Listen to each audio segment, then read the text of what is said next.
ঈদ যাত্রায় স্বস্তির ভ্রমণ হিসেবে দক্ষিণাঞ্চলের অনেকেই বেছে নেন নদীপথ। তবে গতকাল সদরঘাটে নৌ দুর্ঘটনার পর জনমনে কিছুটা উদ্বেগ দেখা দিলেও কর্তৃপক্ষের শক্ত অবস্থানে নির্বিঘ্নেই বাড়ি ফিরছেন নগরবাসী।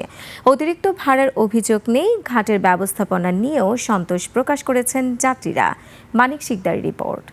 কালার এক্সপার্ট ডার্ক স্যাপ এবং মাইল্ড অন হ্যান্ডস টেকনোলজি সমৃদ্ধ অরিক্স অ্যাডভান্স ডিটারজেন্ট পাউডার আপনার লন্ড্রি এক্সপার্ট। বুধবার বিকেলে দুর্ঘটনায় 2 জন নিহত ও কয়েকজন আহত হওয়ায় নৌ ভ্রমণ নিয়ে আতঙ্ক ছড়িয়ে পড়ে। নৌ পরিবহন মন্ত্রণালয়ের তড়িৎ সিদ্ধান্ত এবং বিভিন্ন উদ্যোগ নেওয়া হলে পরের দিনই সদরঘাটে স্বাভাবিকভাবে যাত্রীরা নিজ নিজ গন্তব্যে পৌঁছাচ্ছেন ছোট বড় লঞ্চে। সার্বিক অবস্থা ভালোই মনে হইল, কোনো বিশৃঙ্খলা ওরকম কোনো কিছু এখনো পর্যন্ত চোখে পড়ে নাই এবং সব খুব স্বাভাবিকই মনে হচ্ছে। এখন বর্তমানে কোনো জ্যাম দেখতেছি না আপাতত। এখন দেখতেছি নিরাপদে যাইতেছে আল্লাহর মধ্যে। নৌ পরিবহন কর্তৃপক্ষ যাত্রী সেবায় বিভিন্ন ধরনের উদ্যোগ নেয় খুশি যাত্রীরা। সন্ধ্যায় উপচে পড়া ভিড় দেখা যায়, তবে লঞ্চের টিকিট পেতে খুব একটা বেগ পেতে হয়নি যাত্রীদের। আহত হয়েছে এবং নিহত হয়েছে, তো এটার পর থেকে আইন শৃঙ্খলা বাহিনী খুবই উন্নত হয়েছে। ভাড়া তুলনামূলক বাড়ায় না, এরা আগে জানি তো সচরাচর তাই নিচ্ছে। লঞ্চ কর্তৃপক্ষ জানায় নির্ধারিত ভাড়ার চেয়ে কম ভাড়া নেওয়া হচ্ছে। সরকারি রেট চেয়ে অর্ধেক নেই।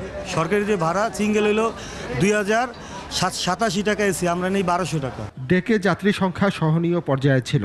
এছাড়া কেবিনে যারা উঠেছেন তারাও স্বস্তিতে ফিরছেন নিজ নিজ গন্তব্যে। খুব সুন্দরভাবে লঞ্চে উঠতে পারছি, এখন আমি কেবিনে আছি, আলহামদুলিল্লাহ খুব ভালো। বরিশাল, পটুয়াখালী, পিরোজপুর, চাঁদপুর সহ দেশের দক্ষিণাঞ্চলের উদ্দেশ্যে প্রায় 60টি লঞ্চ ছেড়ে যায়। নদী পথে ঢাকা ছাড়েন প্রায় 8 থেকে 10 লাখ মানুষ। আমি যাচ্ছি ভোলা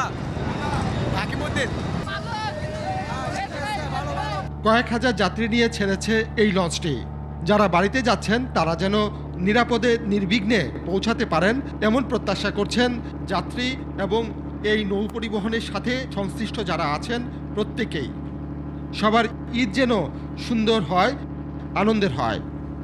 মানিক শিকদার, 21 টেলিভিশন, সদরঘাট, ঢাকা।